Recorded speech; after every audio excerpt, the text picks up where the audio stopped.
Fastest 100-meter times in history compared, decade by decade.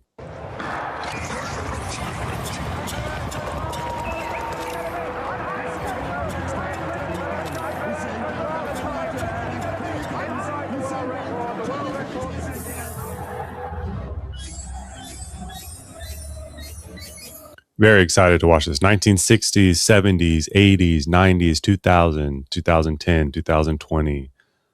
You could kind of see also by the structure of their body who's who, right? You got your Usains over here being tall.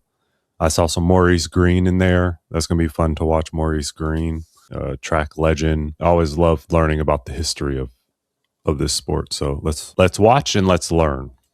1960. Jim Hines, USA, 1960. How fast was he?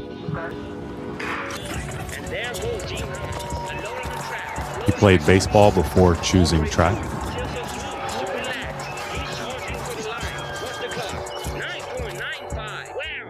9.95, first man ever under 10 seconds. First to officially run under 10 seconds with fully automatic timing, while earlier sub-10s were only hand timed. You gotta look at the cool official over here. He has a nice little red hat with the gold coat. It's a nice fit. Standing next to the board, almost in front of it. Very good. Sadly, he died in 2023. RIP to the legend Jim Hines. His legacy forever inspires generation of sprinters. Okay, 1970s. Let's see who Jim Hines has to go up against in the first round in the 1970s. A bit smaller in stature, also bronze colored. Interesting. Silvio Leonard from Cuba. Nice fit. Look at the jerseys. His biggest regret: coming to the Moscow Olympics as the clear favorite. Uh-oh, what happened? And finishing second. I would regret that too. Se siente olvidado de alguna manera, completamente olvidado del. So sad. Don't worry about it. What's this guy's name again? Don't worry about it. Silvio Leonard. We're not letting you get forgotten. Not yet, at least. What's that?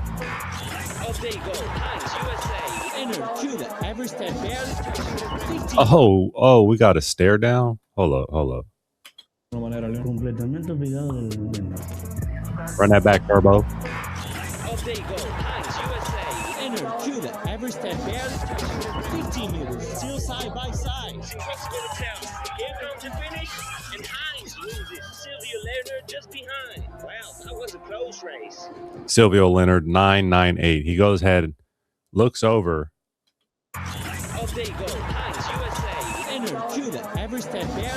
Looks over at about the 30 or the 40. It looks as though he has it. Behind stays focused. Silvio Leonard, you lost your eye on the ball. You forgot where you were at. That's, Still side by side. Here comes the finish, and Hines loses. Silvio Leonard just behind. Wow, that was a close race. 1980s. Athlete of the century. 100, 200, long jump, 4x1 relay. Let's go ahead and look at this long jump real fast. And that, my friends, is called flying. For those that don't know, my main event was actually the long jump. My coach used to say, you can't be scared to fly, directly in relation to the long jump. Knee drive off the board. Look at that. He runs off the board, and look at this knee drive. Look at that. Knees still punching up. He's patient to gain his height, hips going up. Now he begins his cycles. Fight gravity. Fully extended. Nice.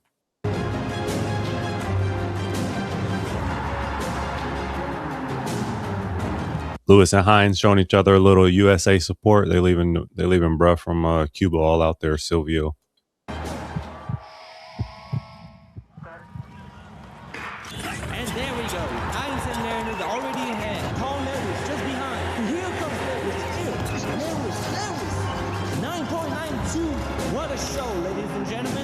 992 for Carl Lewis. He wins with a 992 set at the 1988 Olympics. Now, interesting note about these Olympics is that there was another runner who actually beat Carl Lewis with a 979.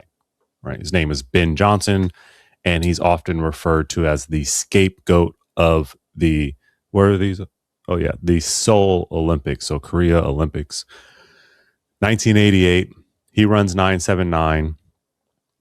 Unfortunately, gets busted for steroids. Now, he should have been disqualified for using steroids. It's against the rules. However, it was well known that many athletes around this time were also using steroids, and it seems as though Ben Johnson was the scapegoat for numerous other athletes in the Olympic finals. I will not name names, but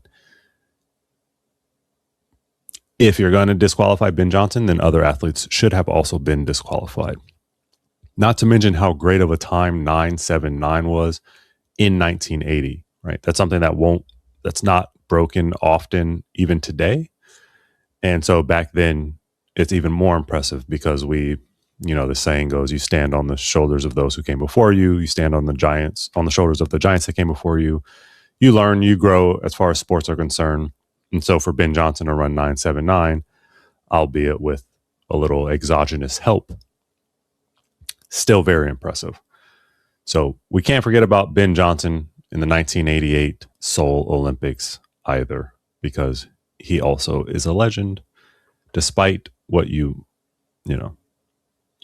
despite the fact that he was caught and scapegoated for the steroid uses. By the way, 3 years later, he ran 986. Look at that race. I wonder who we have in that race. I got to go back and watch throwbacks. The problem with track is that they want to demonetize you for watching the shit. Like, bro, nobody's trying to watch track. Let me watch it and share it with you all, and you all be able to watch it with me. But that was in 1991. What a great year. And in the 90s, someone was even faster. Who might this be? I'm excited to see. Oh, a tiny guy.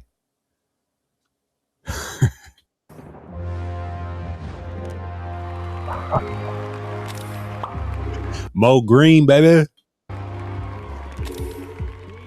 What's up? I'm Maurice Greene, world champion, Olympic gold medalist, and world record holder. Catch me. Known for his fierce starts and even fiercer celebrations. Yes, the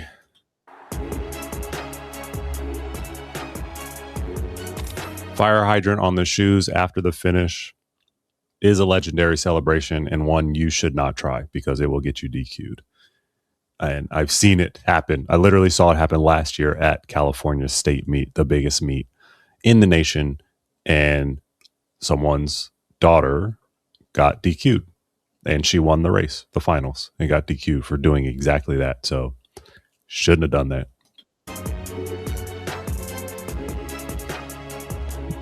I'll say that Maurice Greene was known for his intensity that he brought to the sport, focus, really put the fear into his competitors, which is going to be different to our next competitor that we're going to see. But I didn't know he was that small. Is he that short? Maybe.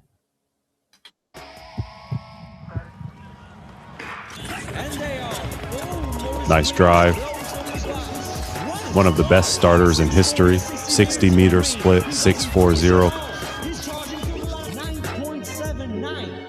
Incredible performance by Maurice Greene. 4 feet in front of everyone else. 9.79. There we go. So it took 20 years for another person to run 9.79 after Ben Johnson.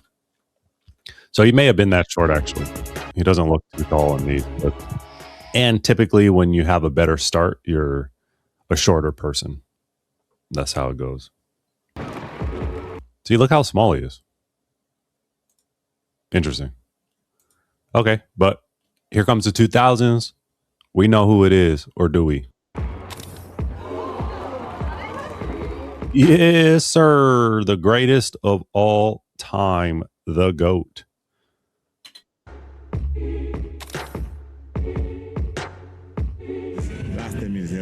catch me. No matter who you are, no matter what you're doing, you're not gonna catch me.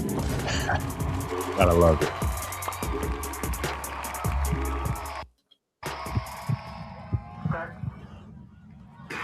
And they are Maurice Greene as expected, but Usain Bolt is just right there. He moves back, he's checking the field. Through line, 9.58. Usain Bolt, the greatest of all time.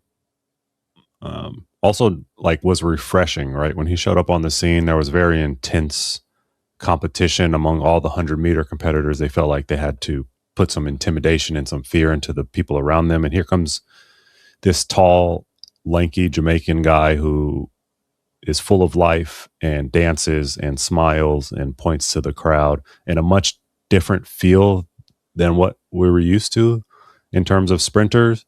And it was quite refreshing, as I said, and again, very charismatic. The sport naturally gravitated around him as being the face of track and field, and well deserved when you run what he did. And they are Maurice Greene as expected, but Usain Bolt is just right there. His prime was in 2009. Now the animation looks a little crazy. His head, he has no neck, but still respect to motion athlete. I can't do this, so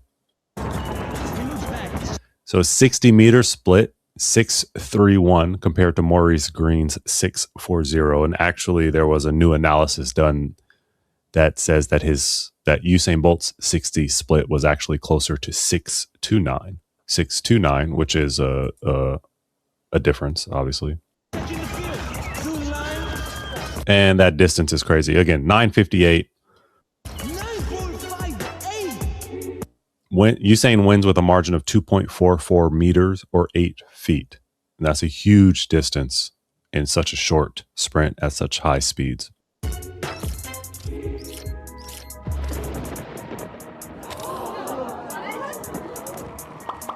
Oh. 2010s, Usain versus Usain. Excited to see this matchup, right? Because no one else really compares. So wait, what? See, this is what I mean. There he is again. Having fun, enjoying the crowd. The crowd's enjoying him. This is not typical of track athletes being this, charisma is the word that I'll use, being this loved by masses, right? Everybody enjoys watching the 100 during the Olympics, but everybody loved watching Usain no matter when. And that's a huge difference from many athletes.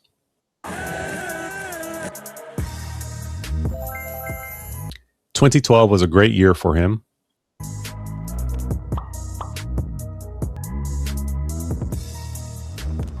Oh, he's even making fun of himself a bit.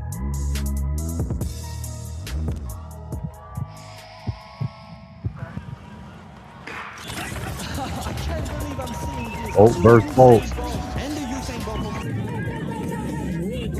Oh, they got a fan view. This is cool. Nice job, Motion Athlete. This is cool. Motion Athlete, if you haven't been to their channel, it's a great page. And I look forward to reviewing more of their things that they have created for us using animation. 2012 Usain runs 9.63. Only 58 centimeters, 1 feet, 11 inches behind 2009 Bolt. 2020s, wait, this decade isn't over yet. I know, but we've already seen some crazy fast times. That's true. It's 2026. The decade is not over yet. We still have 2028 Olympics coming up in LA. Oblique Seville became world champion just 1 week ago. That's another runner from Jamaica who was posting very fast times, very competitive times, but could not put it together in terms of his start. And he finally got it together when it mattered the most at World Championships. That's him. That's Kishane Thompson, but Kishane Thompson still has one of the best times of 2020. You see our guy in the back there, Noah Lyles.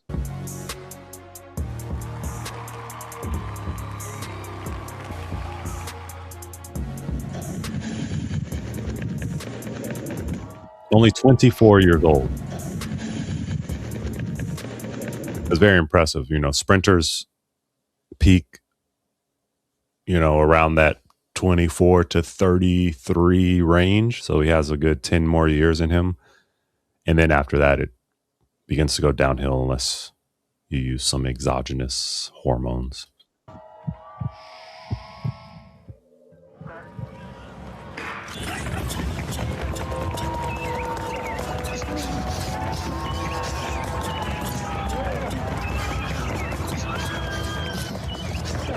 $975 for Kishane, but wind, shoes, and track. So the shoes matter. The track also matters. There are tracks that are just faster than others. Obviously, the wind matters. And altitude matters because at higher altitudes, there's less density, there's less resistance. You should run a little faster, jump a little further, a little higher. Can influence performances. Let's remove the wind and the altitude. Okay, so they're going to simulate no wind and no altitude.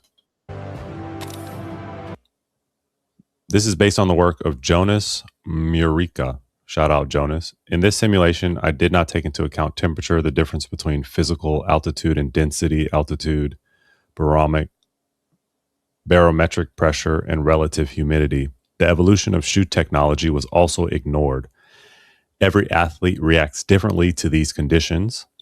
This is only speculation and based on averages for curiosity purposes. Let's go ahead and look at it. You can't. Yeah, it's tough, as he said, as they said, Jonas. It's tough to take into account all these conditions. It's almost a little pointless just because there's so many other factors to vary in as well. So, but let's see what Jonas was able to do. Got some nice glasses and emotes there. Emoji. A quote-unquote fair race. Also, you want to talk about fairness. What about making everyone the same height? Usain at 6'4" with longer strides and just a slightly slower turnover means he goes way faster.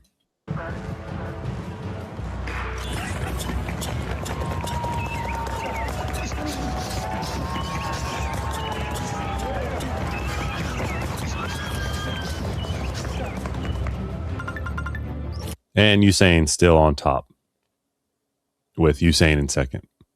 And Kishane in third, followed by Maurice Greene. So how cool to see these Titans go at it back to back, or not back to back. How cool to see these Titans go at it, line up, and give it everything they got, and we can compare and see with this simulation. Now, the question I have is, do you think anyone from this era will touch the 9.58 ran by Usain Bolt? My personal opinion is no shot, but I don't know. You got some fast Jamaicans coming up in Oblique, Seville, and Kishane Thompson. Of course, you have Noah Lyles, who has excellent top end speed. Takes him a little while to get going in comparison to his competitors. He would blow any of us out of the water. But do you think anyone will come close to Usain's time? Again, I say not even close. Okay, so this is school. This is where you're going to come. You're going to join the group once you get inside. We got Mohammed here. What's up, Mohammed? Join the group. I'll let you in. Ask me questions. And then you'll come here to the tab, to the community post. All right, we have our classroom here. Some fun classes. We're adding more. Got our members. What up, members? What up, members? Map leaderboard. Okay. About page. You'll come to the about page. You'll see like, oh, okay, this guy seems cool, trustworthy. Let me go ahead and join the speed lab. It will let you into here. And from here, you're going to click write something, and maybe you write, please review my film. And then you add your film if you had any film, or you can add a link or add a video, and then you leave a nice message. Hi, Coach Chase. Thanks. And then you click post. Make sure before you do that, you come here, you click film review so that I know what it's for. Otherwise, it could be passed up.